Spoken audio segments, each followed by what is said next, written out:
Hi everybody, today we're going to look at applications of inequalities. We'll start with a catering company that charges $7.50 for box lunches. If you have a budget of $600, what is the maximum number of box lunches that you can order? To get started, we need to introduce a variable.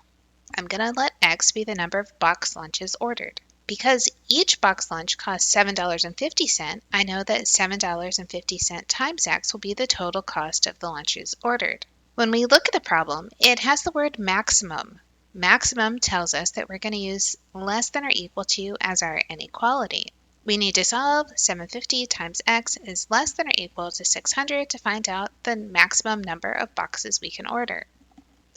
We only have one step in our solution, which is to divide by 750. I'll divide by 750 on the left, and I'll divide by 750 on the right. When I put 600 divided by 750 in my calculator, it tells me that x has to be less than or equal to 80. The next problem says a new subdivision currently has 28 completed homes. If the builder plans to complete 8 homes each month, how long will it take for there to be over 100 homes in the subdivision? So let's start with what do we know? We know we currently have 28 homes and that the builder is going to make 8 new homes each month. And we're trying to get to over 100. These pieces need to go into our inequality. Our variable x will represent the number of months. Because it says over, we're using a strict inequality of greater than. When we put this together, we know we're starting with 28 and we're adding more homes. Because the builder's adding 8 more homes each month, I know to multiply 8 times x. The left side of my inequality will be 28 plus 8 times x. Then I have my greater than sign and the 100 that we want to exceed. To solve this, I have more than one step. My first step is going to be subtract 28 from both sides. That simplifies to 8x is greater than 72. Now I'm going to divide by 8, which gives me 8x over 8 is greater than 72 over 8.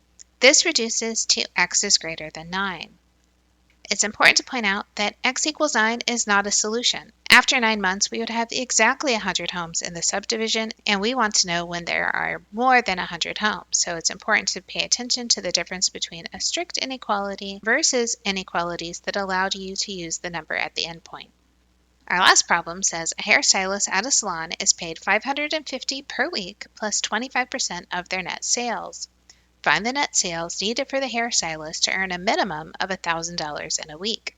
Like always, we want to start by defining our variable.